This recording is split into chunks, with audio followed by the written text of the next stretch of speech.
Good evening, I'm Norah O'Donnell, and thank you for joining us for tonight's CBS News vice presidential debate. We want to welcome our viewers on CBS, on other networks here in the U.S. and around the world. We have a consequential night ahead, and our focus is the issues that matter to you, the voter. Let's introduce the candidates. Minnesota's Democratic Governor Tim Walz and Ohio's Republican Senator J.D. Vance tonight meeting for the first time. I'm Margaret Brennan. In order to have a thoughtful and civil debate, these are the rules that both campaigns have agreed to. Questions will be directed at one candidate, who will have 2 minutes to respond. The other candidate will be allowed 2 minutes for rebuttal. Then each candidate will get another minute to make further points, with an additional 1 minute each at the discretion of the moderator.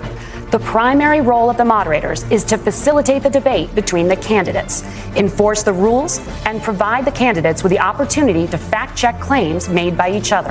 CBS News reserves the right to mute the candidates' microphones to maintain decorum. We have not shared the questions or topics with the campaigns. The stage is set. Governor, Senator, thank you for joining us. Let's get started. Tonight, our country is facing several unfolding crises. The Middle East is on the brink of war. Americans are suffering from the catastrophic impact of Hurricane Helene, and now a labor strike as 25,000 dock workers from Maine to Texas are picketing. We're going to begin tonight with the Middle East. Margaret. Thank you, Norah. Earlier today, Iran launched its largest attack yet on Israel, but that attack failed, thanks to joint U.S. and Israeli defensive action. President Biden has deployed more than 40,000 U.S. military personnel and assets to that region over the past year to try to prevent a regional war. Iran is weakened, but the U.S. still considers it the largest state sponsor of terrorism in the world, and it has drastically reduced the time it would take to develop a nuclear weapon. It is down now to 1 or 2 weeks' time. Governor Walz, if you were the final voice in the Situation Room, would you support or oppose a preemptive strike by Israel on Iran? You have 2 minutes. Well, thank you. And thank you for those joining at home tonight. Let's keep in mind where this started. October 7th, Hamas terrorists massacred over 1,400 Israelis and took prisoners. Israel's ability to be able to defend itself is absolutely fundamental. Getting its hostages back, fundamental, and ending the humanitarian crisis in Gaza. But the expansion of Israel and its proxies is an absolute fundamental necessity for the United States to have the steady leadership there. You saw it experienced today, where along with our Israeli partners and our coalition, able to stop the incoming attack. But what's fundamental here is that steady leadership is going to matter. It's clear, and the world saw it on that debate stage a few weeks ago. A nearly 80-year-old Donald Trump talking about crowd sizes is not what we need in this moment. But it's not just that. It's those that were closest to Donald Trump that understand how dangerous he is when the world is this dangerous. His chief of staff, John Kelly, said that he was the most flawed human being he'd ever met.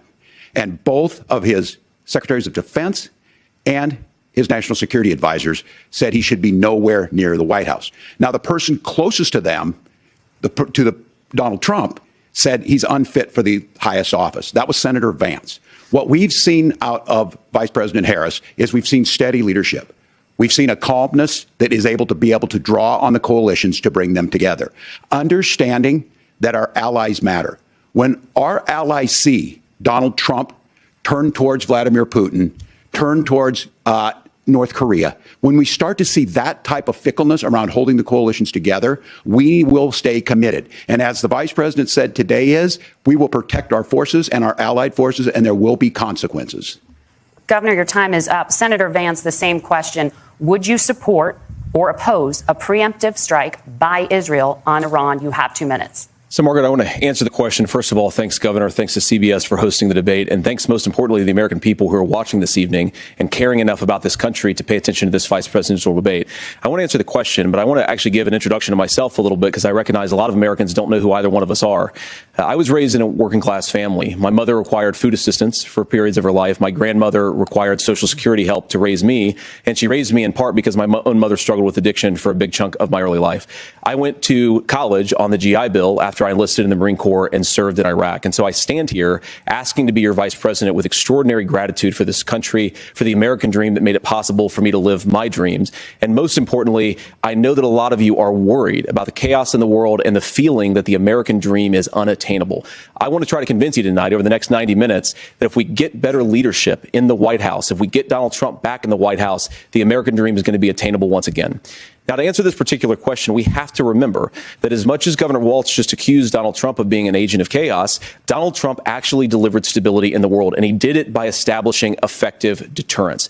People were afraid of stepping out of line. Iran, which launched this attack, has received over $100 billion in unfrozen assets thanks to the Kamala Harris administration. What do they use that money for? They use it to buy weapons that they're now launching against our allies, and God forbid, potentially launching against the United States as well. Donald Trump recognized that for people to fear the United States, you needed peace through strength. They needed to recognize that if they got out of line, the United States global leadership would put stability and peace back in the world. Now, you asked about a preemptive strike, Margaret, and I want to answer the question. Look, it is up to Israel what they think they need to do to keep their country safe, and we should support our allies wherever they are when they're fighting the bad guys. I think that's the right approach to take with the Israel question. Thank you, Senator. Governor Walz, do you care to respond to any of the allegations? Well, look, Donald Trump was in office. We'll sometimes hear a revisionist history, but when Donald Trump was in office, it was Donald Trump who we had a coalition of nations that had boxed Iran's nuclear program in, the inability to advance it. Donald Trump pulled that program and put nothing else in its place. So Iran is closer to a nuclear weapon than they were before because of Donald Trump's fickle leadership. And when Iran shot down an American aircraft in international airspace, Donald Trump tweeted, because that's the standard diplomacy of Donald Trump. And when Iranian missiles did fall near U.S. troops and they received traumatic brain injuries, Donald Trump wrote it off as headaches. Look, our allies understand that Donald Trump is fickle. He will go to whoever has the most flattery or where it makes sense to him. Steady leadership like you witnessed today, like you witnessed in April. Both Iranian attacks were repelled. Our coalition is strong, and we need the steady leadership that Kamala Harris is providing. Senator Vance, the U.S. did have a diplomatic deal with Iran to temporarily pause parts of its nuclear program, and President Trump did exit that deal. He recently said, just 5 days ago, the U.S. must now make a diplomatic deal with Iran because the consequences are impossible. Did he make a mistake? You have 1 minute. Well, first of all, Margaret, diplomacy is not a dirty word, but I think that's something that Governor Walz just said is quite extraordinary. You yourself just said Iran is as close to a nuclear weapon today as they have ever been. And Governor Walz, you blame Donald Trump, who has been the vice president for the last 3.5 years. And the answer is your running mate, not mine. Donald Trump consistently made the world more secure. Now, we talk about the sequence of events that led us to where we are right now, and you can't ignore October the 7th, which I appreciate Governor Walz bringing up. But when did Iran and Hamas and their proxies attack Israel? It was during the administration of Kamala Harris. So Governor Walz can criticize Donald Trump's tweets, but effective, smart diplomacy and peace through strength is how you bring stability back to a very broken world. Donald Trump has already done it once before. Ask yourself at home, when was the last time, I'm 40 years old, when was the last time that an American president didn't have a major conflict break out? The only answer is during the 4 years that Donald Trump was president. Gentlemen, we have a lot to get to. Norah? Margaret, thank you. Let's turn now to Hurricane Helene. The storm could become one of the deadliest on record. More than 160 people are dead and hundreds more are missing. Scientists say climate change makes these hurricanes larger, stronger, and more deadly because of the historic rainfall. Senator Vance, according to CBS News polling, 7 in 10 Americans and more than 60% of Republicans under the age of 45 favor the U.S. taking steps to try and reduce climate change. Senator, what responsibility would the Trump administration have to try and reduce the impact of climate change? I'll give you 2 minutes. Sure. So first of all, let's start with the hurricane because it's an unbelievable, unspeakable human tragedy. I just saw today actually a photograph of 2 grandparents on a roof with a 6-year-old child, and it was the last photograph ever taken of them because the roof collapsed and those innocent people lost their lives. And I'm sure Governor Walz joins me in saying our hearts go out to those innocent people, our prayers go out to them, and we want as robust and aggressive as a federal response as we can get to save as many lives as possible, and then of course afterwards to help the people in those communities rebuild. I mean, these are communities that I love. Some of them I know very personally in Appalachia, all across the Southeast. They need their government to do their job. And I commit that when Donald Trump is president again, the government will put the citizens of this country first when they suffer from a disaster. Now, Norah, you asked about climate change. I think this is a very important issue. Look, a lot of people are justifiably worried about all these crazy weather patterns. I think it's important for us, first of all, to say Donald Trump and I support clean air, clean water. We want the environment to be cleaner and safer. But one of the things that I've noticed some of our Democratic friends talking a lot about is a concern about carbon emissions, this idea that carbon emissions drives all of the climate change. Well, let's just say that's true, just for the sake of argument, so we're not arguing about weird science. Let's just say that's true. Well, if you believe that, what would you want to do? The answer is that you'd want to reshore as much American manufacturing as possible, and you'd want to produce as much energy as possible in the United States of America because we're the cleanest economy in the entire world. What have Kamala Harris's policies actually led to? More energy production in China, more manufacturing overseas, more doing business in some of the dirtiest parts of the entire world. And when I say that, I mean the amount of carbon emissions they're doing per unit of economic output. So if we actually care about getting cleaner air and cleaner water, the best thing to do is to double down and invest in American workers and the American people. And unfortunately, Kamala Harris has done exactly the opposite.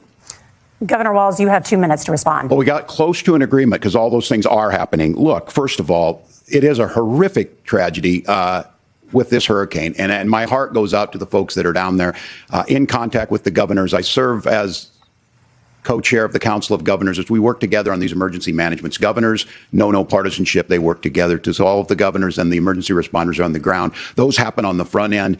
The federal government comes in, makes sure they're there that we recover. But we're still in that phase where we need to make sure that they're staying there, staying focused. Now, look, coming back to the climate change issue, there's no doubt this thing roared onto the scene faster and stronger than anything we've seen.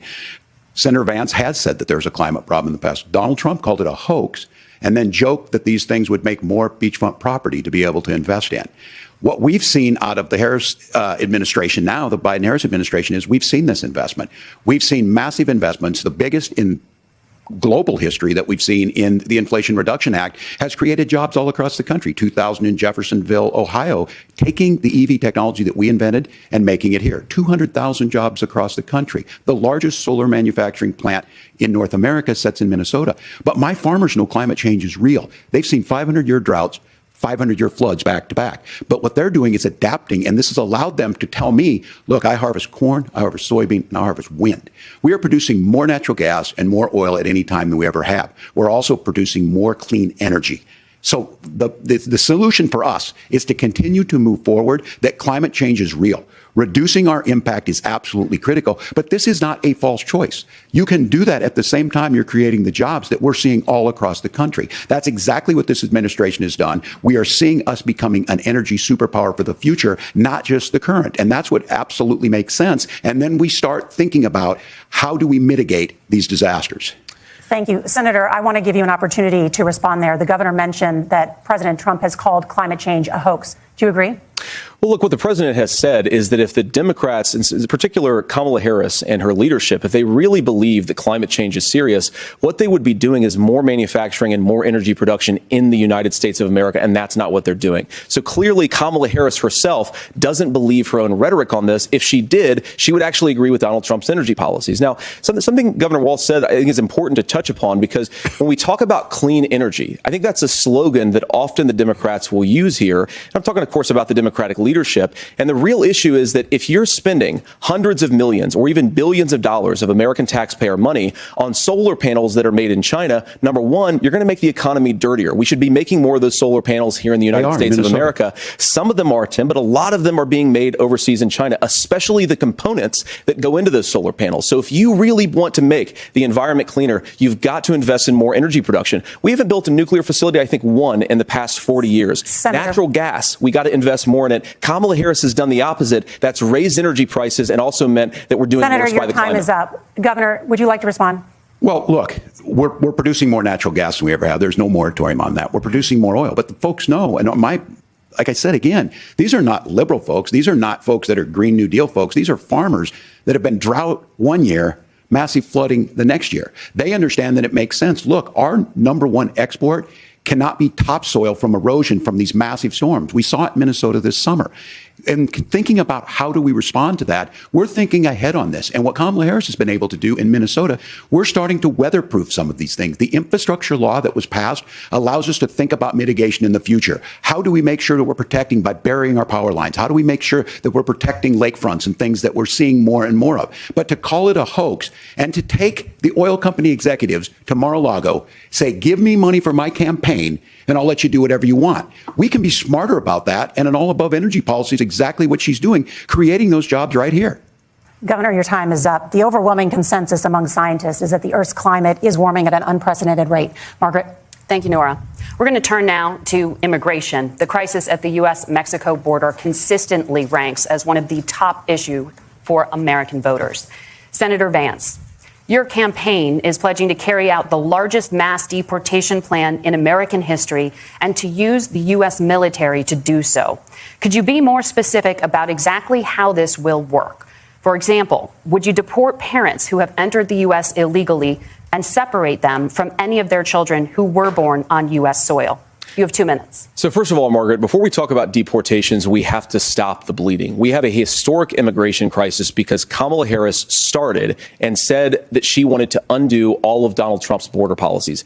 94 executive orders suspending deportations, decriminalizing illegal aliens, massively increasing the asylum fraud that exists in our system. That has opened the floodgates. And what it's meant is that a lot of fentanyl is coming into our country. I had a mother who struggled with opioid addiction and has gotten clean. I don't want people who are struggling with addiction to be deprived of their second chance because Kamala Harris let in fentanyl into our communities at record levels. So you've got to stop the bleeding. You've got to re-implement Donald Trump's border policies, build the wall, re-implement deportations. And that gets me to your point, Margaret, about what do we actually do? So we've got 25 million illegal aliens who are here in the country. What do we do with them? I think the first thing that we do is we start with the criminal migrants. About 1 million of those people have committed some form of crime in addition to crossing the border illegally. I think you start with deportations on those folks. And then I think you make it harder for illegal aliens to undercut the wages of American workers. A lot of people will go home if they can't work for less than minimum wage in our own country. And by the way, that'll be really good for our workers who just want to earn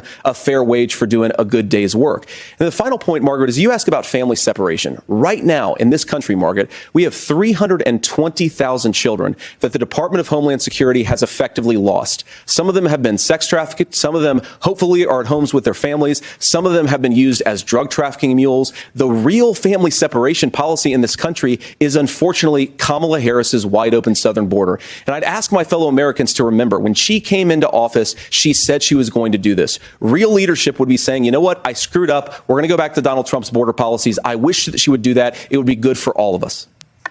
Governor, do you care to respond to any of those specific allegations, including that the vice president is, quote, letting in fentanyl and using kids as drug mules, among other things, regarding children? The drug mule is not true, but I will say about the fentanyl, because this is a crisis of this, the opioid crisis. And the good news on this is the last 12 months saw the largest decrease in opioid deaths in our nation's history, 30% decrease in Ohio. But there's still more work to do.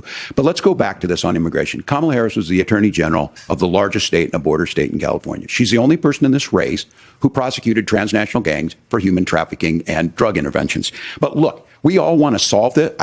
Most of us want to solve this. And that is the United States Congress. That's the Border Patrol agents. That's the Chamber of Commerce. That's most Americans out here. That's why we had the fairest and the toughest bill on immigration that this nation's seen. It was crafted by a conservative senator from Oklahoma, James Lankford. I know him. He's super conservative, but he's a man of principle, wants to get it done. Democrats and Republicans worked on this piece of legislation. The Border Patrol said, this is what we need in here. These are the experts. And the Chamber of Commerce and the Wall Street Journal said, pass this thing. Kamala Harris helped get there. 1,500 new border agents, detection for drugs, DOJ money to speed up the adjudications on this, just what America wants. But as soon as I was getting ready to pass and actually tackle this, Donald Trump said no, told them to vote against it because it gives him a campaign issue. It gives him what would Donald Trump talk about if we actually did some of these things? And they need to be done by the legislature. You can't just do this through the executive branch. So look, we have the options to do this. Donald Trump had 4 years. He had 4 years to do this. And he promised you, America, how easy it would be. I'll build you a big, beautiful wall, and Mexico will pay for it. Less than 2% of that wall got built, and Mexico didn't pay a dime. But here we are again, 9 years after he came down that escalator, dehumanizing people and telling him what he was going to do. As far as the deportation plan, at one point, Senator Vance said it was so unworkable to be laughable. So that's where we're at. Pass the bill. She'll sign it. Governor, your time is up. Senator, the question was, will you separate parents from their children, even if their kids are U.S. citizens? You have 1 minute. Margaret, my point is that we already have massive child separations thanks to Kamala Harris's open border. And I didn't accuse Kamala Harris of inviting drug mules. I said that she enabled the Mexican drug cartels to operate freely in this country. And we know that they use children as drug mules. And it is a disgrace, and it has to stop. Look, I think what Tim said just doesn't pass the smell test. For 3 years, Kamala Harris went out bragging that she was going to undo Donald Trump's border policy. She did exactly that. We had a record number of illegal crossings. We had a record number of fentanyl coming into our country. And now that she's running for president, or a few months before, she says that somehow she got religion and cared a lot about a piece of legislation. The only thing that she did when she became the vice president, when she became the appointed border czar, was to undo 94 Donald Trump executive actions that opened the border. This problem is leading to massive problems in the United States of America. Parents who can't afford health care, schools that are overwhelmed. It's got to stop, and it will when Donald Trump is president Senator, again. Your time is up. Governor, what about our CBS News polling, which does show that a majority of Americans, more than 50%, support mass deportations? Look, we fixed this issue with a bill that is necessary, but the issue on this is what happens when you don't want to solve it. You demonize it. And we saw this. And Senator Vance, and it surprises me on this, talking about and saying, I will create stories to bring attention to this. That vilified a large number of people who were here legally in the community of Springfield. The Republican governor said, it's not true. Don't do it. There's consequences for this. There's consequences. We could come together. Senator Langford did it. We could come together and solve this if we didn't let Donald Trump continue to make it an issue. And the consequences in Springfield were the governor had to send state law enforcement to escort kindergartners to school. I believe Senator Vance wants to solve this, but by standing with Donald Trump and not working together to find a solution, it becomes a talking point. And when it becomes a talking point like this, we dehumanize and villainize other human beings. Tim, Governor, your time is up. Senator, I'll give you 1 minute, but let me just ask you the question first. The governor has made the point, and I think as a sitting lawmaker, you know that Congress controls the purse strings and any funding.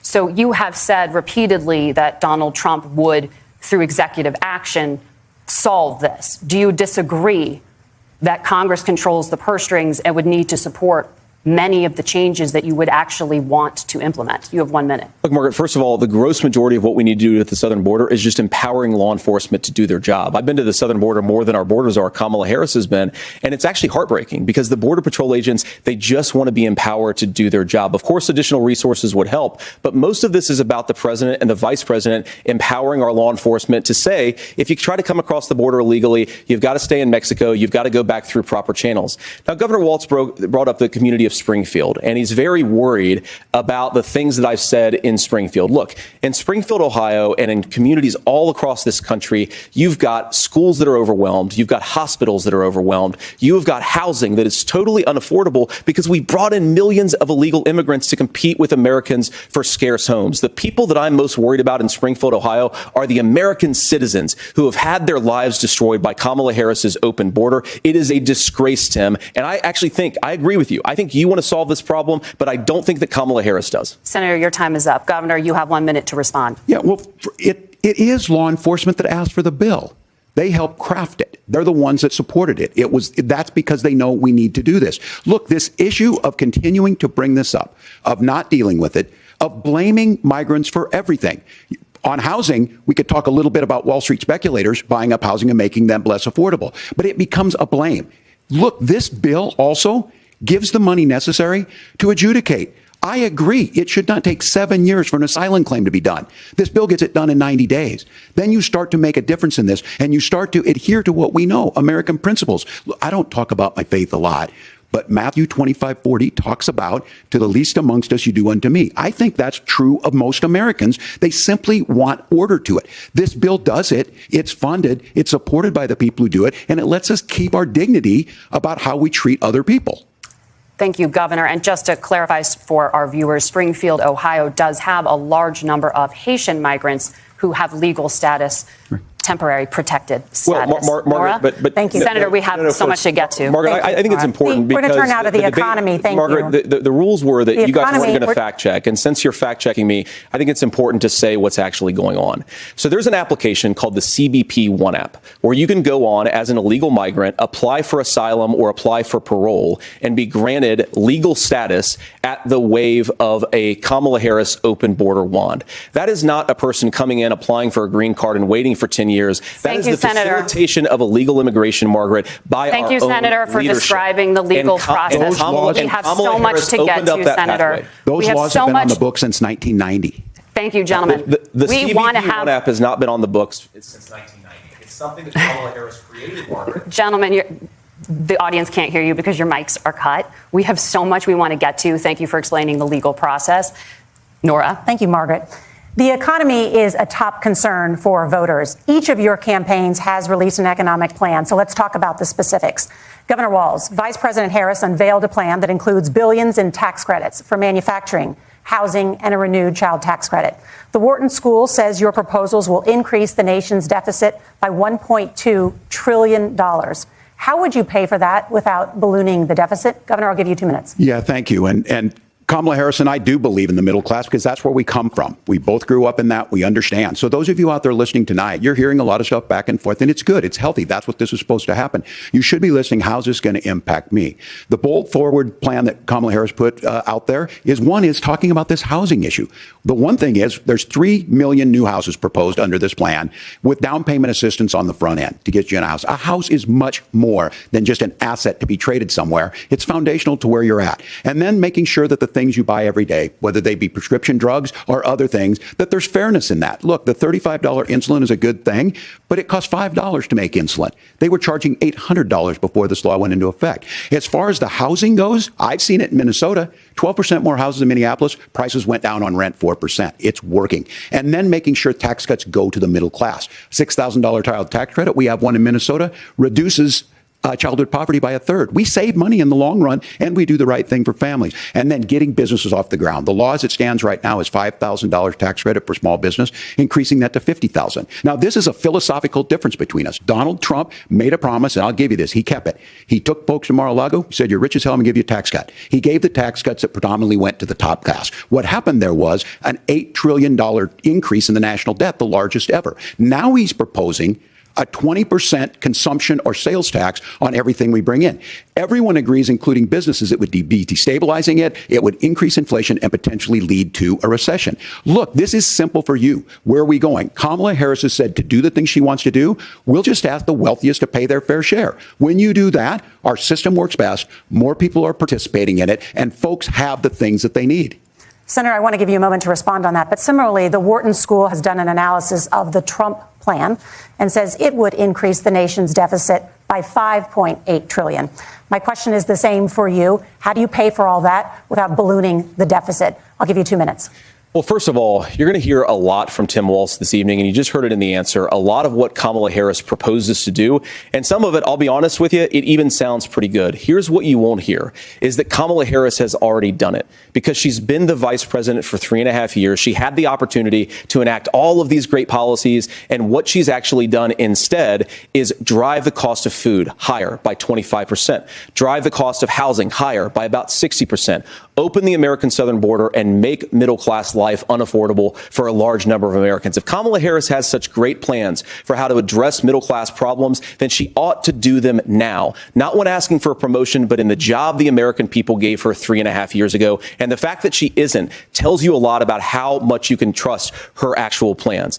Now, Donald Trump's economic plan is not just a plan, but it's also a record. A lot of those same economists attack Donald Trump's plans, and they have PhDs, but they don't have common sense and they don't have wisdom, because Donald Trump's economic policies delivered the highest take-home pay in a generation in this country, 1.5% inflation, and to boot, peace and security all over the world. So when people say that Donald Trump's economic plan doesn't make sense, I say, look at the record. He delivered rising take-home pay for American workers. Now, Tim admirably admits that they want to undo the Trump tax cuts. But if you look at what was so different about Donald Trump's tax cuts, even from previous Republican tax cut plans, is that a lot of those resources went to giving more take-home pay to middle-class and working-class Americans. It was passed passed in 2017, and you saw an American economic boom unlike we've seen in a generation in this country. That is a record that I'm proud to run on, and we're going to get back to that common sense wisdom so that you can afford to live the American dream again. I know a lot of you are struggling. I know a lot of you are worried about paying the bills. It's going to stop when Donald Trump brings back common sense to this country. Governor, do you want to respond to that? What has Kamala Harris done for the middle class? Yeah, well, Kamala Harris's day one was Donald Trump's failure on COVID that led to the collapse of our economy. We were already before COVID in a manufacturing recession, but 10 million people out of work, largest percentage since the Great Depression. 9 million jobs closed on that. That was day one, whether it was the Infrastructure Act or other things we moved. Now, you made a question about experts, said this. I've made a note of this. Economists can't be trusted. Science can't be trusted. National security folks can't be trusted. Look, if you're going to be president, you don't have all the answers. Donald Trump believes he does. My pro tip of the day is this. If you need heart surgery, listen to the people at the Mayo Clinic in Rochester, Minnesota, not Donald Trump. And the same thing goes with this. And I ask you out there, teachers, nurses, truck drivers, whatever, how is it fair that you're paying your taxes every year and Donald Trump hasn't paid any federal tax in the last 15 years, in the last year as president? That's what's wrong with the system. There's a way around it, and he's bragged about that. We're just asking for fairness in it, and that's all you want. You have a minute. Governor, you say trust the experts. But those same experts for 40 years said that if we shipped our manufacturing base off to China, we'd get cheaper goods. They lied about that. They said if we shipped our industrial base off to other countries, to Mexico and elsewhere, it would make the middle class stronger. They were wrong about that. They were wrong about the idea that if we made America less self-reliant, less productive in our own nation, that it would somehow make us better off, and they were wrong about it. And for the first time in a generation, Donald Trump had the wisdom and the courage to say to that bipartisan consensus, we're not doing it anymore. We're bringing American manufacturing back. We're unleashing American energy. We're going to make more of our own stuff. And this isn't just an economic issue. I mean, I've got 3 beautiful little kids at home, 7, 4, and 2, and I love them very much, and I hope they're in bed right now.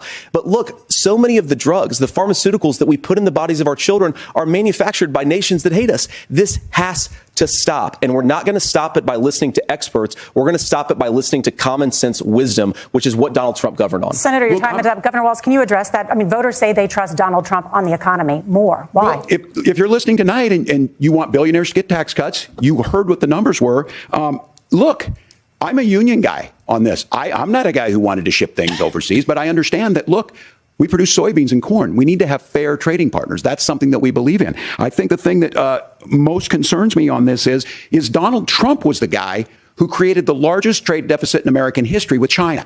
So the rhetoric is good. Much of what the senator said right there, I'm in agreement with him on this. I watched it happen too. I watched it to my communities, and we talked about that. But we had people undercutting the right to collectively bargain. We had right to work states made it more difficult. We had companies that were willing to ship it over, and we saw people profit. Folks that are venture capital in some cases, putting money into companies that were overseas. We're in agreement that we bring those home. The issue is Donald Trump is talking about it. Kamala Harris has a record, 250,000 more manufacturing jobs just out of the IRA. May I respond to that? Yes. So appreciate that. So if you notice, what Governor Walz just did is he said, first of all, Donald Trump has to listen to the experts.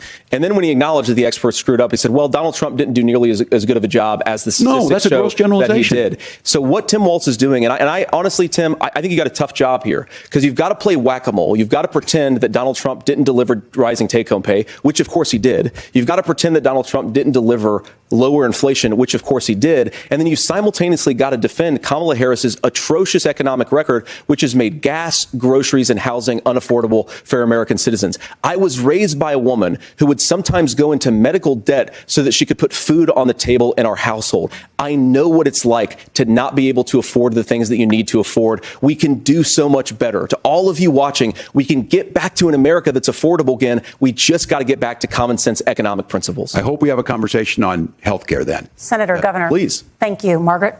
We have a lot to get to ahead, gentlemen, on many topics. But right now, I want to talk about personal qualifications. The vice president is often the last voice the president hears before making consequential decisions. We want to ask you about your leadership qualities. Governor Walz, you said you were in Hong Kong during the deadly Tiananmen Square protests in the spring of 1989. But Minnesota Public Radio and other media outlets are reporting that you actually didn't travel to Asia until August of that year. Can you explain that discrepancy? Yeah, well, and to the folks out there who didn't get at the top of this, look, I grew up in small rural Nebraska, town of 400, town that you rode your bike with your buddies till the streetlights come on, and I'm proud of that service. I joined the National Guard at 17, worked on family farms, and then I used the GI Bill to become a teacher, passionate about it, a young teacher. My first year out, I got the opportunity in the summer of '89 to travel to China. 35 years ago, be able to do that. I came back home and then started a program to take young people there. We would take basketball teams, we would take baseball teams, we would take dancers, and we would go back and forth to China. The issue for that was to try and learn. Now, look, my community knows who I am. They saw where I was at. Look, I will be the first to tell you, I have poured my heart into my community. I've tried to do the best I can, but I've not been perfect. And I'm a knucklehead at times, but it's always been about that. Those same people elected me to Congress for 12 years. And in Congress, I was one of the most bipartisan people, working on things like farm bills that we got done, working on veterans benefits. And then the people of Minnesota were able to elect me to governor twice. So look, my commitment has been from the beginning to make sure that I'm there for the people, to make sure that I get this right. I will say more than anything, many times I will talk a lot. I will get caught up in the rhetoric. But being there, the impact it made, the difference it made in my life, I learned a lot about China. I hear the critiques of this. I would make the case that Donald Trump should have come on one of those trips with us. I guarantee you he wouldn't be praising Xi Jinping about COVID. And I guarantee you he wouldn't start a trade war that he ends up losing. So this is about trying to understand the world. It's about trying to do the best you can for your community. And then it's putting yourself out there and letting your folks understand what it is. My commitment, whether it be through teaching, which I was good at, or whether it was being a good soldier or was being a good member of Congress, those are the things that I think are the values that people care about. Governor, just to follow up on that, the question was, can you explain the discrepancy? All I said on this was I got there that summer and misspoke on this. So I will just, that's what I've said. So I was in Hong Kong and China during the democracy protests went in. And from that, I learned a lot of what needed to be in governance. Thank you, Governor. Senator Vance, in 2016, you called your running mate, Donald Trump, unfit for the nation's highest office, and you said he could be America's Hitler. I know you've been asked many times, and you've said you regret those comments and explained you then voted for Donald Trump in 2020. But the Washington Post reported new messages last week in which you also disparaged Trump's economic record while he was president, writing to someone in 2020, quote, Trump thoroughly failed to deliver his economic populism. You're now his running mate, and you've shifted many of your policy stances to align with his. If you become vice president, why should Americans trust that you will give Donald Trump the advice he needs to hear and not just the advice he wants to hear? You have 2 minutes. Well, first of all, Margaret, because I've always been open. And sometimes, of course, I've disagreed with the president, but I've also been extremely open about the fact that I was wrong about Donald Trump. I was wrong, first of all, because I believed some of the media stories that turned out to be dishonest fabrications of his record. But most importantly, Donald Trump delivered for the American people. Rising wages, rising take-home pay, an economy that worked for normal Americans, a secure southern border, a lot of things, frankly, that I didn't think he'd be able to deliver on. And yeah, when you screw up, when you misspeak, when you get something wrong and you change your mind, you ought to be honest with the American people about it. It's one of the reasons, Margaret, why I've done so many interviews is because I think it's important to actually explain to the American people where I come down on the issues and what changed. Now, you pointed out the messages from 2020. Margaret, I've been extremely consistent that I think there were a lot of things that we could have done better in the Trump administration the first round if Congress was doing its job. I strongly believe, and I've been a United States senator, that Congress is not just a high-class debating society. It's not just a forum for senators and congressmen to whine about problems. It's a forum to govern. So there were a lot of things on the border, on tariffs, for example, where I think that we could have done so much more if the Republican Congress and the Democrats in Congress had been a little bit better about how they govern the country. They were so obsessed with impeaching Donald Trump, they couldn't actually govern. And I want to talk about this tariff issue in particular, Margaret, because Tim just accused this of being a national sales tax. Look, the one thing, and you're probably surprised to hear me praising Joe Biden, but the one thing that Joe Biden did is he continued some of the Trump tariffs that protected American manufacturing jobs. And it's the one issue, the most pro-worker part of the Biden administration, it's the one issue where Kamala Harris has run away from Joe Biden's record. Think about this. If you're trying to employ slave laborers in China at $3 a day, you're going to do that and undercut the wages of American workers unless our country stands up for itself and says, you're not accessing our markets unless you're paying middle-class Americans a fair wage. Senator, your time is up. Norah? Thank you. Now to the issue of reproductive rights. Governor Walz, after Roe versus Wade was overturned, you signed a bill into law that made Minnesota one of the least restrictive states in the nation when it comes to abortion. Former President Trump said in the last debate that you believe abortion, quote, in the 9th month is absolutely fine. Yes or no? Is that what you support? I'll give you 2 minutes. That's not what the bill says. But look, this issue is what's on everyone's mind. Donald Trump put this all into motion. He brags about how great it was that he put the judges in and overturned Roe versus Wade, 52 years of personal autonomy. And then he tells us, oh, we send it to the states. It's a beautiful thing. Amanda Zaworski would disagree with you on it's a beautiful thing. A young bride in Texas waiting for their child at 18 weeks. She has a complication, a tear in the membrane. She needs to go in. The medical care at that point needs to be decided by the doctor. And that would have been an abortion. But in Texas, that would have put them in legal jeopardy. She went home, got sepsis, nearly dies, and now she may have difficulty having children. Or in Kentucky, Hadley Duvall, a 12-year-old child raped and impregnated by her stepfather. Those are horrific. Now, when God asked about that, Senator Vance said 2 wrongs don't make a right. There is no right in this. So in Minnesota, what we did was restore Roe versus Wade. We made sure that we put women in charge of their health care. But look, this is not where, if you don't know Amanda or a Hadley, you soon will. Their Project 2025 is going to have a registry of pregnancies. It's going to make it more difficult, if not impossible, to get contraception and limit access, if not eliminate access to infertility treatments. For so many of you out there listening, me included, infertility treatments are why I have a child. That's nobody else's business, but those things are being proposed. And the catch-all on this is, well, the states will decide what's right for Texas might not be right for Washington. That's not how this works. This is basic human right. We have seen maternal mortality skyrocket in Texas, outpacing many other countries in the world. This is about health care. In Minnesota, we are ranked first in health care for a reason. We trust women. We trust doctors. Senator, do you want to respond to the governor's claim? Will you create a federal pregnancy monitoring agency? No, Norah, certainly we won't. And I want to talk about this issue because I know a lot of Americans care about it, and I know a lot of Americans don't agree with everything that I've ever said on this topic. And, you know, I grew up in a working class family in a neighborhood where I knew a lot of young women who had unplanned pregnancies and decided to terminate those pregnancies because they feel like they didn't have any other options. And, you know, one of them is actually very dear to me. And I know she's watching tonight, and I love you. And she told me something a couple years ago that she felt like if she hadn't had that abortion, that it would have destroyed her life because she was in an abusive relationship. And I think that what I take from that as a Republican who proudly wants to protect innocent life in this country, who proudly wants to protect the vulnerable, is that my party, we've got to do so much better of a job at earning the American people's trust back on this issue where they frankly just don't trust us. And I think that's one of the things that Donald Trump and I are endeavoring to do. I want us as a Republican Party to be pro-family in the fullest sense of the word. I want us to support fertility treatments. I want us to make it easier for moms to afford to have babies. I want it to make it easier for young families to afford a home so they can afford a place to raise that family. And I think there's so much that we can do on the public policy front just to give women more options. Now, of course, Donald Trump has been very clear that on the abortion policy specifically, that we have a big country and it's diverse. And California has a different viewpoint on this than Georgia. Georgia has a different viewpoint from Arizona.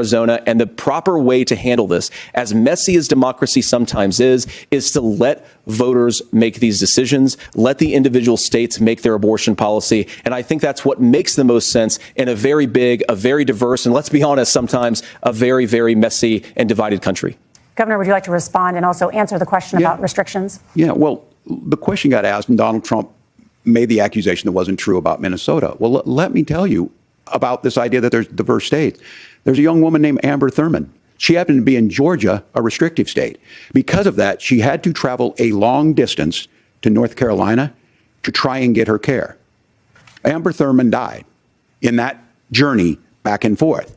The fact of the matter is, how can we as a nation say that your life and your rights, as basic as the right to control your own body, is determined on geography? There's a very real chance, had Amber Thurman lived in Minnesota, she would be alive today. That's why the restoration of Roe versus Wade. When you listen to Vice President Harris talk about this subject and you hear me talk about it, you hear us talking exactly the same. Donald Trump is trying to figure out how to get the political right of this. I agree with a lot of what Senator Vance said about what's happening. His running mate, though, does not, and that's the problem.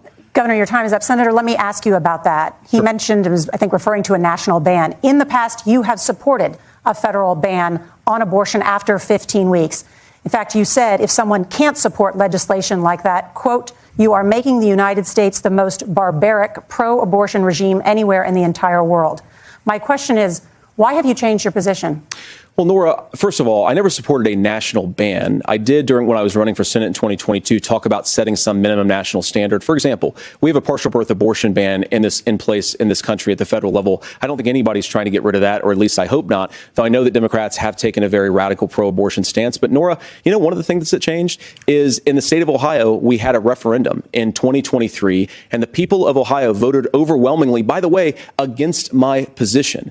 And I think that what I learned from that, Norah, is that we've got to do a better job at winning back people's trust. So many young women would love to have families. So many young women also see an unplanned pregnancy as something that's going to destroy their livelihood, destroy their education, destroy their relationships. And we have got to earn people's trust back. And that's why Donald Trump and I are committed to pursuing pro-family policies, making childcare more accessible, making fertility treatments more accessible, because we've got to do a better job at that. And that's what real leadership is. Governor, your response. I'm going to respond on the pro-abortion piece of that. No, we're not. We're pro-women. We're pro-freedom to make your own choice. We know what the implications are to not be that. Women having miscarriages, women not getting the care, physicians feeling like they may be prosecuted for providing that care. And as far as making sure that we're educating our children and giving them options, Minnesota's a state with one of the lowest teen pregnancy rates. We understand that, too. We know that the options need to be available, and we make that true. We also make it, we're a top 3 state for the best place to raise children. But these two things, to try and say that we're pro-children, but we don't like this, or you guys are pro-abortion, that's not the case at all. We are pro-freedoms for women to make their choices, and we're going, and Kamala Harris is making the case, to make options for children more affordable, a $6,000 child tax credit, but we're not going to base that on the backs of making someone like Amber Thurman drive 600 miles to try and get health care. Senator? May I respond to that? First of all, Governor, I agree with you. Amber Thurman should still be alive, and there are a lot of people who should still be alive, and I certainly wish that she was.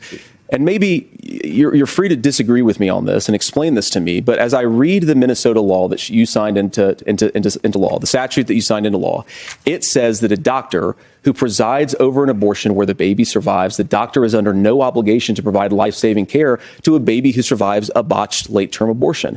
That is, I think, whether you're pro-choice or pro-abortion, that is fundamentally barbaric. And that's why I use that word, Norah, is because some of what we've seen, do you want to force Catholic hospitals to perform abortions against their will? Because Kamala Harris has supported suing Catholic nuns to violate their freedom of conscience. We can be a big and diverse country where we respect people's freedom of conscience and make the country more pro-baby and pro-family. But please. Yes, Governor, please respond. Look, this is one where there's always something there. This is a very simple proposition.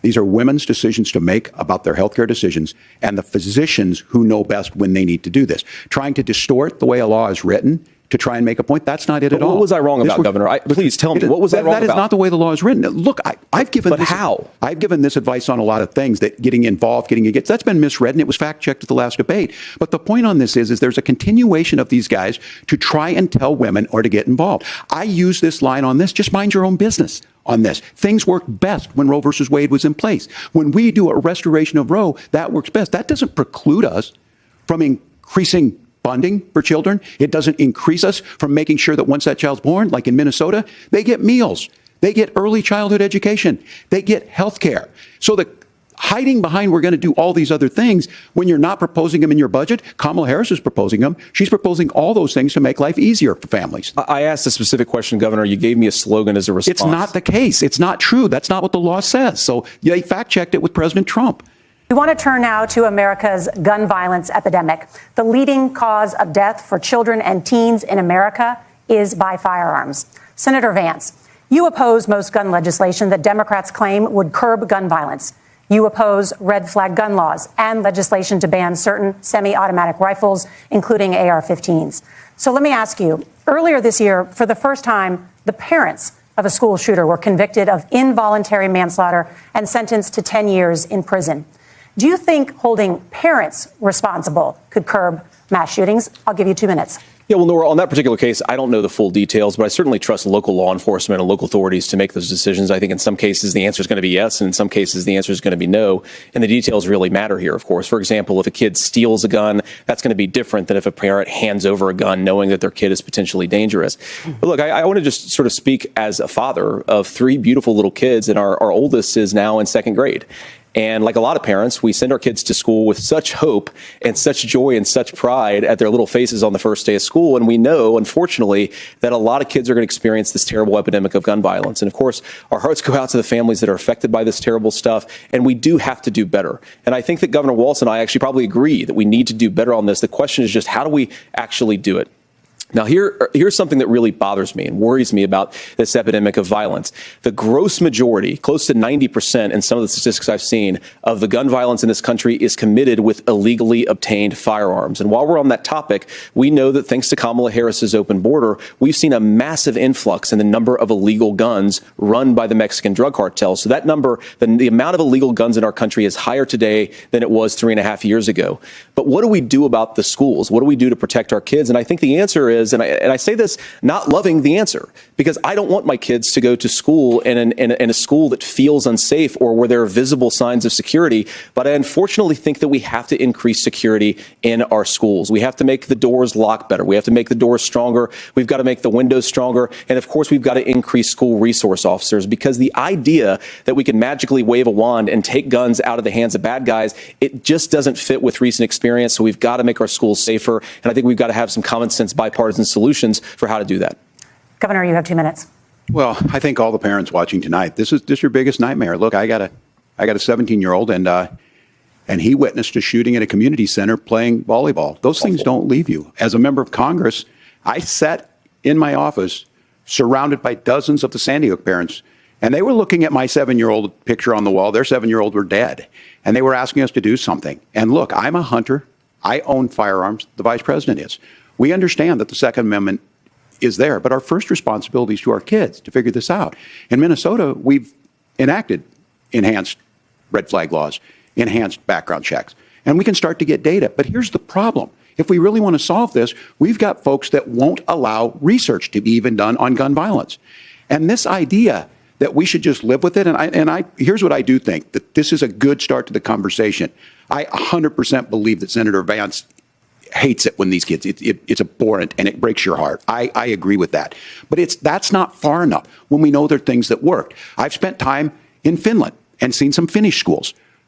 They don't have this happen, even though they have a high gun ownership rate in the country. There are reasonable things that we can do to make a difference. It's not infringing on your Second Amendment. And the idea to have some of these weapons out there, it just doesn't make any sense. Kamala Harris, as an attorney general, worked on this issue. She knows that it's there. No one's trying to scaremonger and say we're taking your guns, but I ask all of you out there, do you want your schools hardened to look like a fort?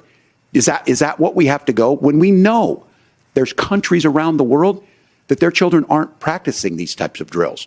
They're being kids. We owe it to them to get a fix. These are things that shouldn't be that difficult. You can still keep your firearms, and we can make a difference. We have to. If you're listening tonight, this breaks your heart. Senator. Tim, first of all, I didn't know that your 17-year-old witnessed a shooting. I'm sorry about that, and I hope that he's doing okay. So. Christ have mercy. It is awful. And I appreciate what Tim said, actually, about Finland, because I do think it illustrates some of the frankly, weird differences between our own country's gun violence problem and Finland. Okay, first of all, we have way higher rates of mental health abuse, or mental health substance abuse. We have way higher rates of depression, way higher rates of anxiety. We unfortunately have a mental health crisis in this country that I really do think that we need to get to the root causes of, because I don't think it's the whole reason why we have such a bad gun violence problem, but I do think it's a big piece of it. Another driver of the gun violence epidemic, especially that affecting our kids, it doesn't earn as many headlines, but is the terrible gun violence problem in a lot of our big cities. And this is why we have to empower law enforcement to arrest the bad guys, put them away, and take gun offenders off the streets. I think there's a whole host of things that we can do here, but I do think at our schools we've got to talk about more security. Senator, thank you. Governor, you previously opposed an assault weapons ban, but only later in your political career did you change your position. Why? Yeah, I sat in that office with those Sandy Hook parents. I've become friends with school shooters. I've seen it. Look, the NRA, I was an NRA guy for a long time. They used to teach gun safety. I'm of an age where my shotgun was in my car so I could pheasant hunt after football practice. That's not where we live today. And several things I want to mention on this is talking about cities and where it's at. The number one where the most firearm deaths happen in Minnesota are rural suicides. And we have an epidemic of children getting guns and shooting themselves. And so we have, and we should look at all of the issues, making sure folks have health care and all that, but I want to be very careful. This idea of stigmatizing mental health, just because you have a mental health issue doesn't mean you're violent. And I think what we end up doing is we start looking for a scapegoat. Sometimes it just is the guns. It's just the guns, and there are things that you can do about it. But I do think that this is one, and I think this is a healthy conversation. I think there's a capacity to find solutions on this that work, protect Second Amendment, protect our children. That's our priority. Gentlemen, thank you. Margaret? Thank you, Norah. Let's turn now to the top contributor to inflation, the high cost of housing and rent.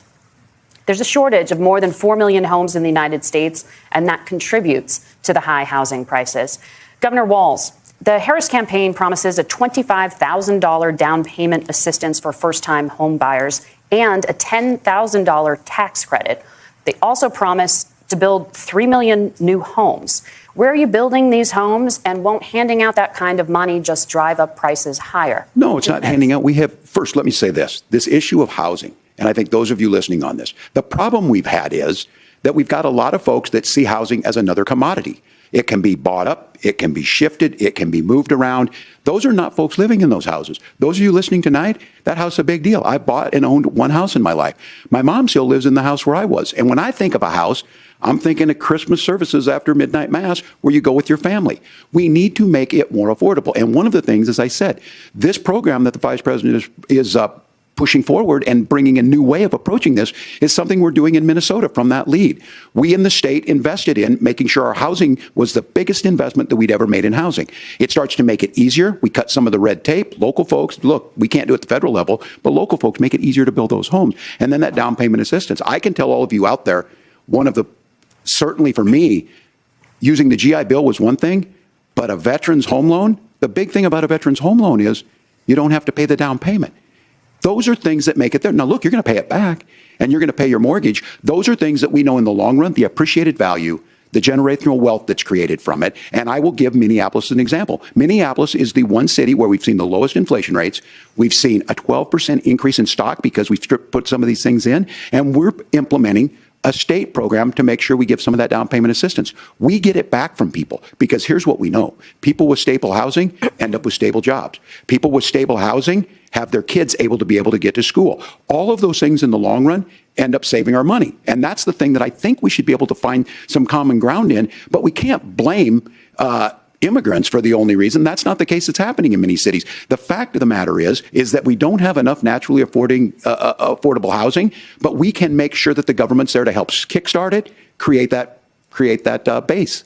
Governor, your time is up. Senator Vance, as far as your campaign's position, the promise is to seize federal lands to build homes, remove regulation, provide tax breaks, and cut back on immigration, which you say pushes up prices. Where are you going to build all the new homes you're promising, and what part of any of this plan will provide immediate relief? You have 2 minutes. Well, first of all, Tim just said something that I agree with. We don't want to blame immigrants for higher housing prices, but we do want to blame Kamala Harris for letting in millions of illegal aliens into this country, which does drive up costs, Tim. 25 million illegal aliens competing with Americans for scarce homes is one of the most significant drivers of home prices in the country. It's why we have massive increases in home prices that have happened right alongside massive increases in illegal alien populations under Kamala Harris's leadership. Now, Tim just mentioned a bunch of ideas. Now, some of those ideas I actually think are halfway decent, and some of them I disagree with. But the most important thing here is Kamala Harris is not running as a newcomer to politics. She is the sitting vice president. If she wants to enact all of these policies to make housing more affordable, I invite her to use the office that the American people already gave her, not sit around and campaign and do nothing while Americans find the American dream of homeownership completely unaffordable. Now, you asked, Margaret, what would immediately change the equation for American citizens if you lower energy prices? As Donald Trump says, drill, baby, drill. One of the biggest drivers of housing costs, aside from illegal immigration, is, think about it. If a truck driver's paying 40% more for diesel, then the lumber he's delivering to the job site to build a house is also going to become a lot more expensive. If we open up American energy, you will get immediate pricing relief for American citizens, not, by the way, just in housing, but in a whole host of other economic goods, too. Senator Vance, you still have 23 seconds there. Do you want to answer? Can I have it? Where, Governor, we will get to you in a moment. But, Senator, where are you going to seize the federal lands? Can you clarify? Well, what Donald Trump has said is we have a lot of federal lands that aren't being used for anything. They're not being used for national park. They're not being used, and they could be places where we build a lot of housing. And I do think that we should be opening up building in this country. We have a lot of land that could be used. We have a lot of Americans that need homes. We should be kicking out illegal immigrants who are competing for those homes, and we should be building more homes for the American citizens who deserve to be here. Senator, your time is up. Governor, I do want to let you respond to the allegation that the vice president is letting in Well, of course, that's not true. And again, you have the facts. I guess we agreed not to fact check. I'll check it. That, look, crossings are down compared to when Donald Trump left office. But it's, again, blaming and not trying to find the solution. I was going to ask, though, on this question, are we going to drill and build houses in the same federal land? And I think when people hear federal lands, these are really important pieces of land. Now, Minnesota doesn't have a lot of federal lands. I know in the western part of the countries we do.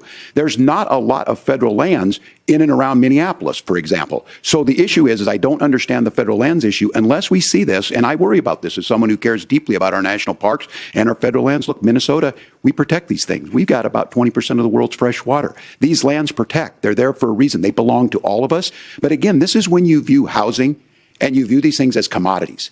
Like, there's a chance to make money here. Let's take this federal land and let's sell it to people for that. I think there's better ways to do this. We've seen it in Minnesota. We're able to refurbish some of these houses. We're able to make some investments. That gets people in. And I'm still on the fact on this.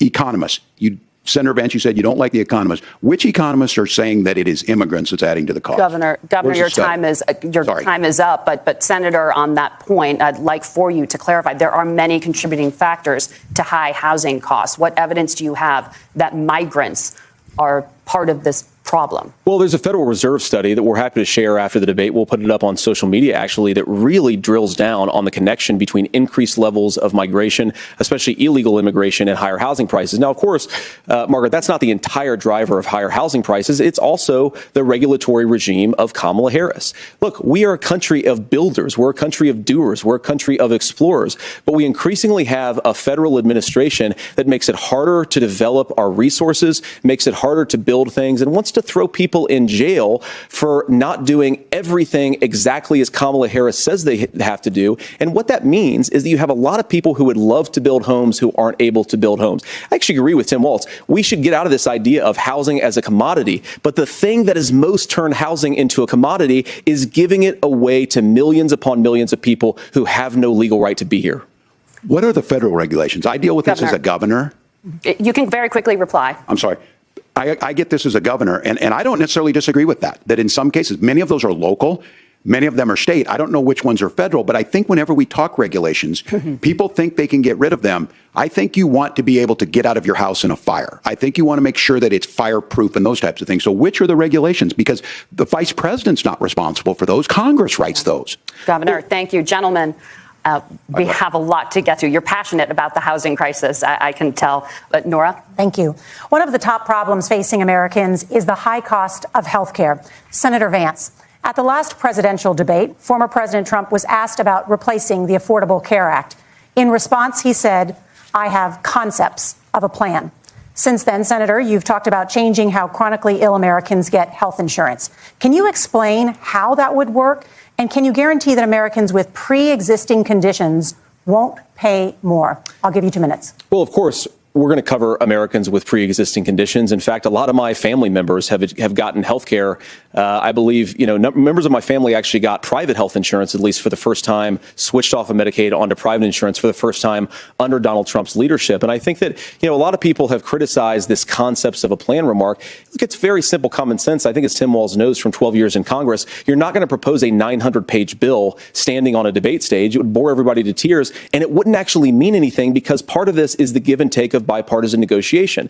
Now, when Donald Trump was actually president, and again, he has a record to be proud of, prescription drugs fell in 2018 for the first time in a very long time. Under Kamala Harris's leadership, prescription drugs are up about 7%. Under Donald Trump's entire 4 years, they were up about 1.5%. He introduced pricing transparency. Think about healthcare. You go into a hospital, you try to buy something, and nobody knows what it actually costs. That price transparency will actually give American consumers a little bit more choice and will also drive down costs. And we talked about, the reinsurance regulations is what I was talking about. Look, Donald Trump has said that if we allow states to experiment a little bit on how to cover both the chronically ill, but the non-chronically ill, it's not just a plan. He actually implemented some of these regulations when he was president of the United States. And I think you can make a really good argument that it salvaged Obamacare, which was doing disastrously until Donald Trump came along.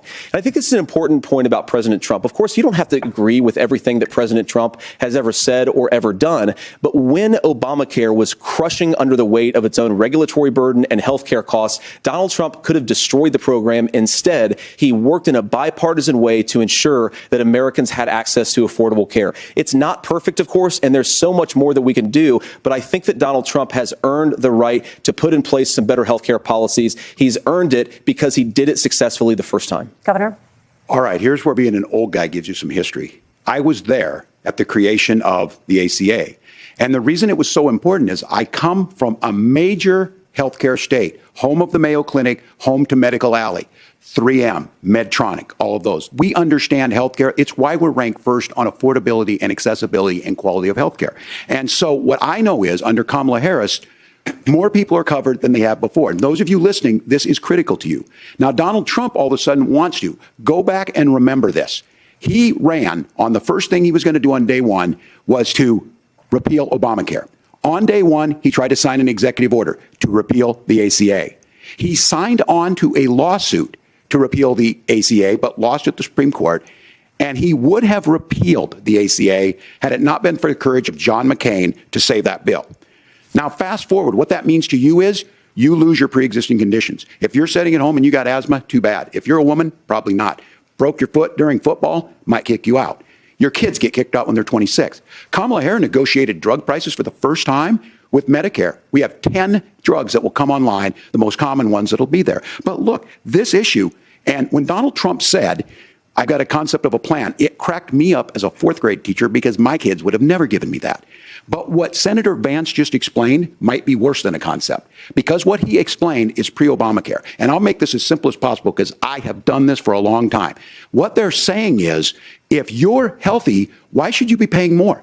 So what they're going to do is let insurance companies pick who they insure, because guess what happens? You pay your premium, it's not much. They figure they're not going to have to pay out to you. But those of you a little older, gray, got cancer, you're going to get kicked out of it. That's why the system didn't work. Kamala Harris will protect and enhance the ACA.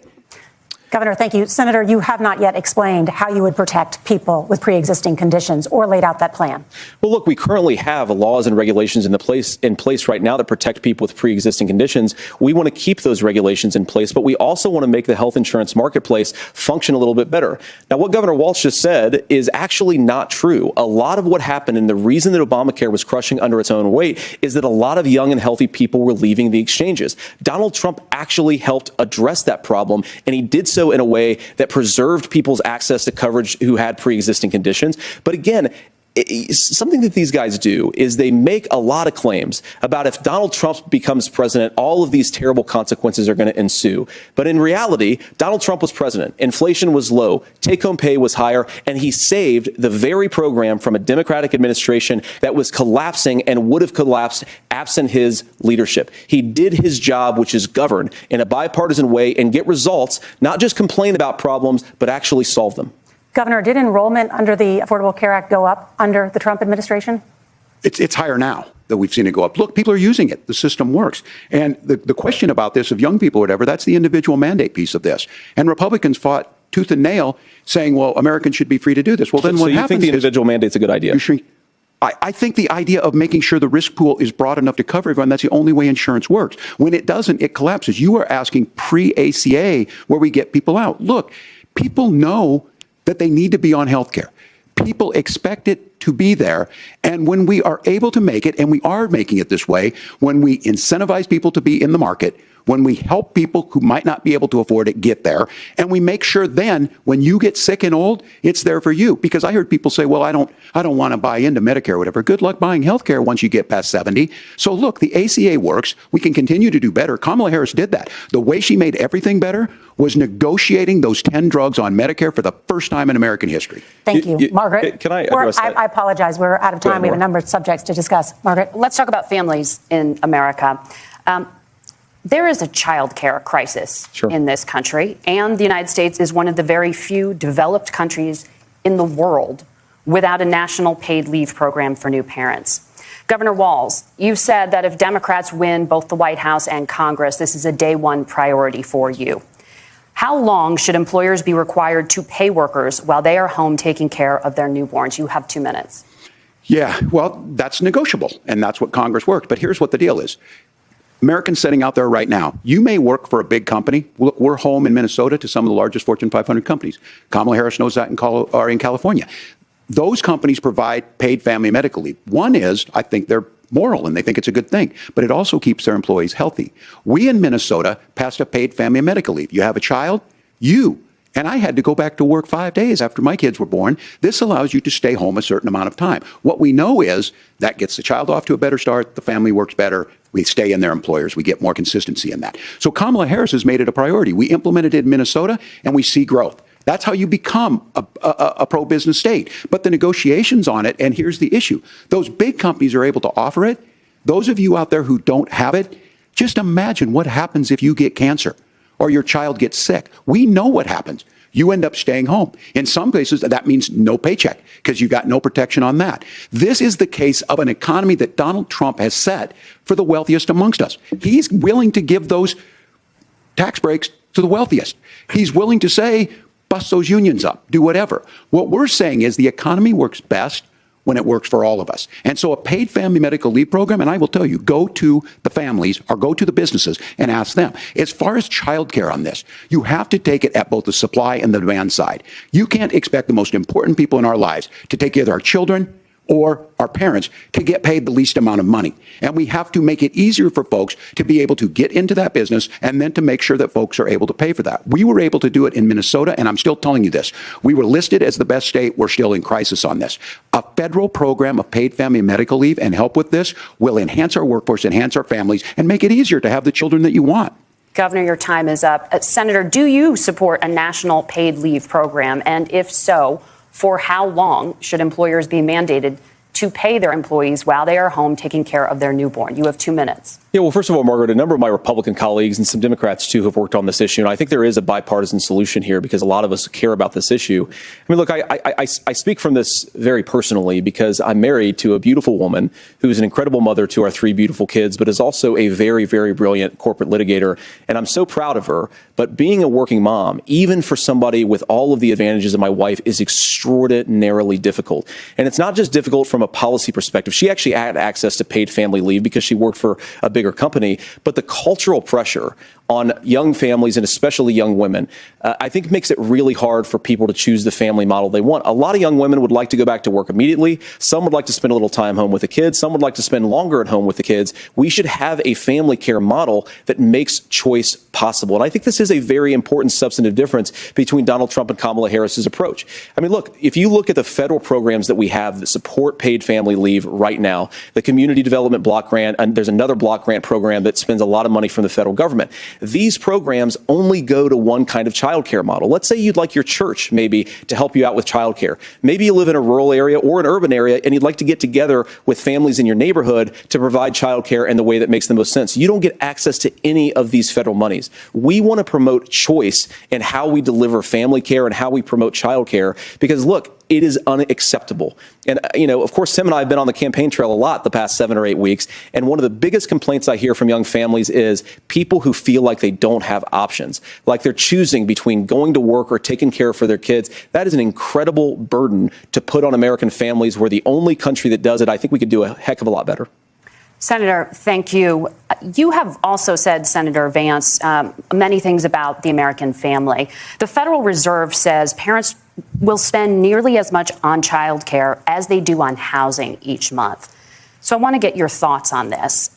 President Trump recently said As much as childcare is talked about as being expensive, it's relatively speaking not very expensive compared to the kinds of numbers we'll be taking in.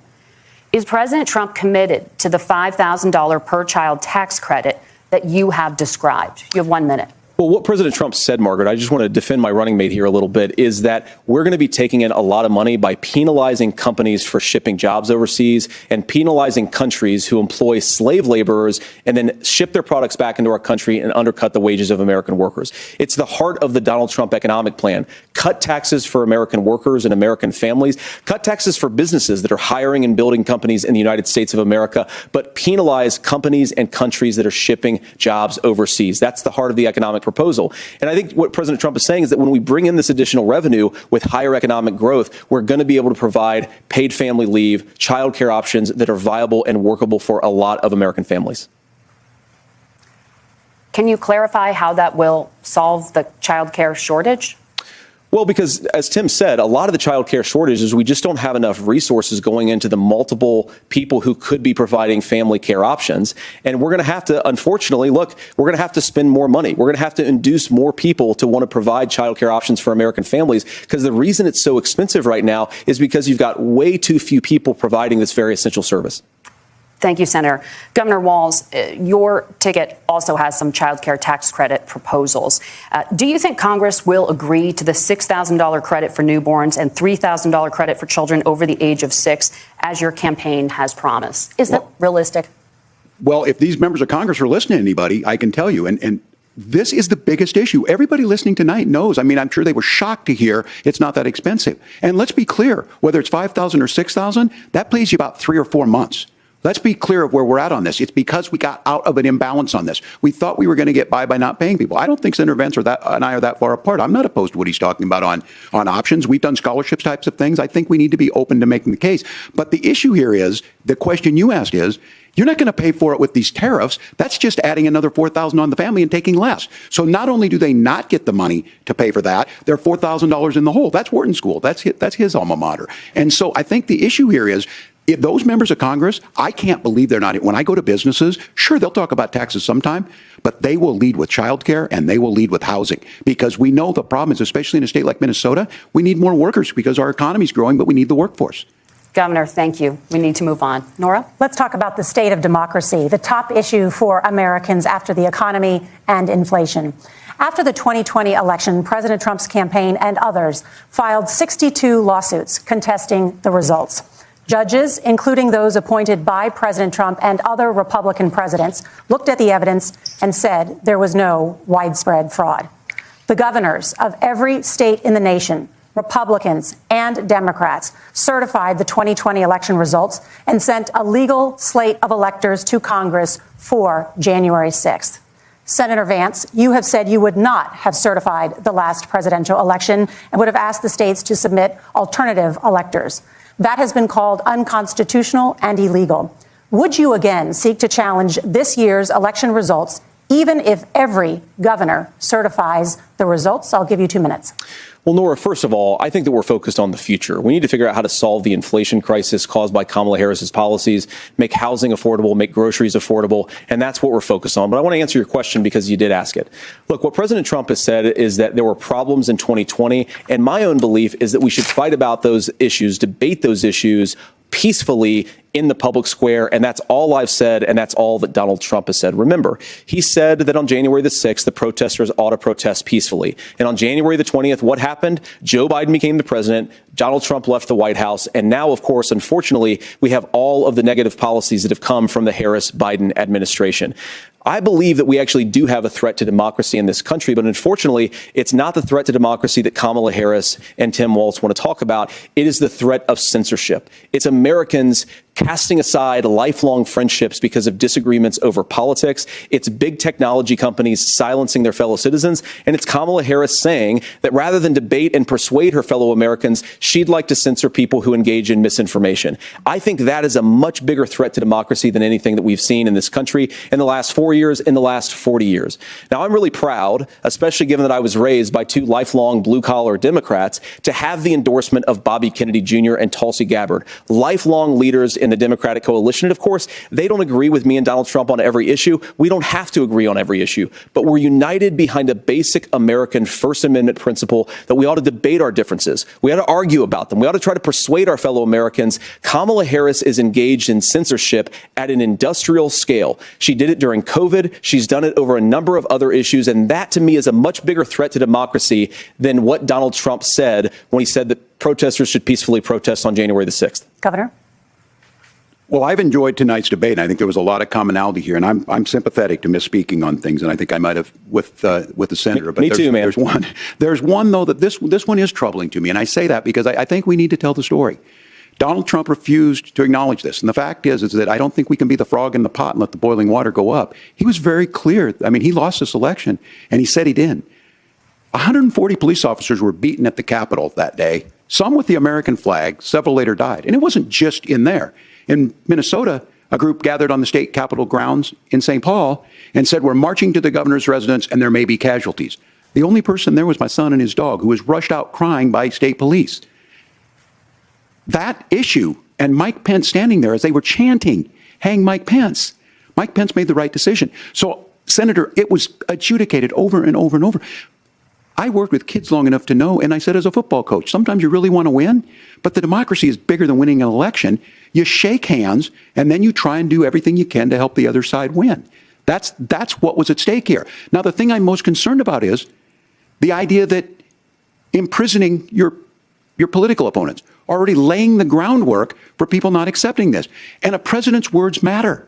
A president's words matter. People hear that. So I think this issue of settling our differences at the ballot box, shaking hands when we lose, being honest about it, but to deny what happened on January 6th, the first time in American history that a president or anyone tried to overturn a fair election and the peaceful transfer of power. And here we are 4 years later in the same boat. I will tell you this, that when this is over, we need to shake hands this election, and the winner needs to be the winner. This has got to stop. It's tearing our country apart. Margaret?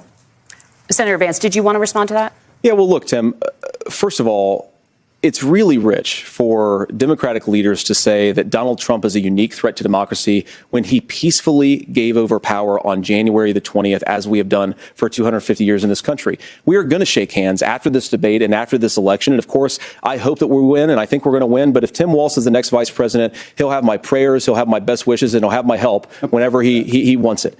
But we have to remember that for years in this country, Democrats protested the results of elections. Hillary Clinton in 2016 said that Donald Trump had the election stolen by Vladimir Putin because the Russians bought like $500,000 worth of Facebook ads. This has been going on for a long time. And if we want to say that we need to respect the results of the election, I'm on board. But if we want to say, as Tim Walz is saying, that this is just a problem that Republicans have had, I don't buy that.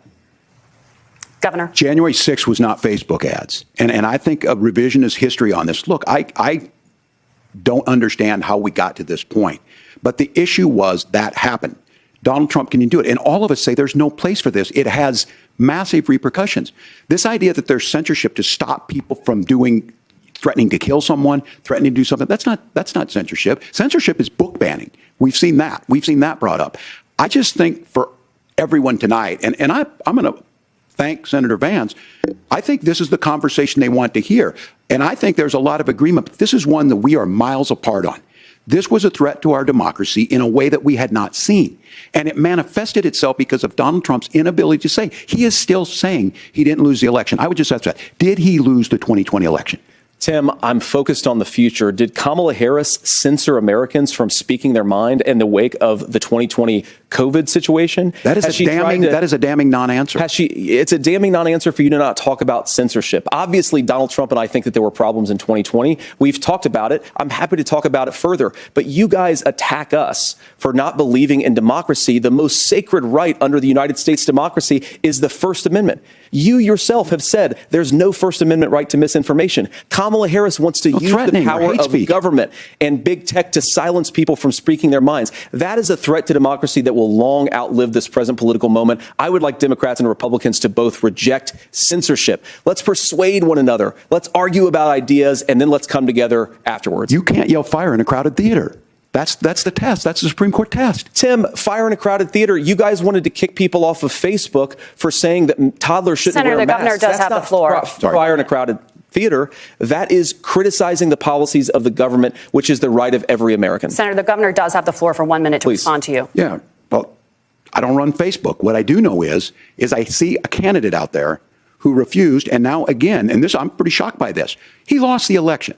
This is not a debate. It's not anything anywhere other than in Donald Trump's world. Because look, when Mike Pence made that decision to certify that election, that's why Mike Pence isn't on this stage. What I'm concerned about is, where is the firewall with Donald Trump? Where is the firewall if he knows he could do anything, including taking an election, and his vice president's not going to stand to it? That's what we're asking you, America.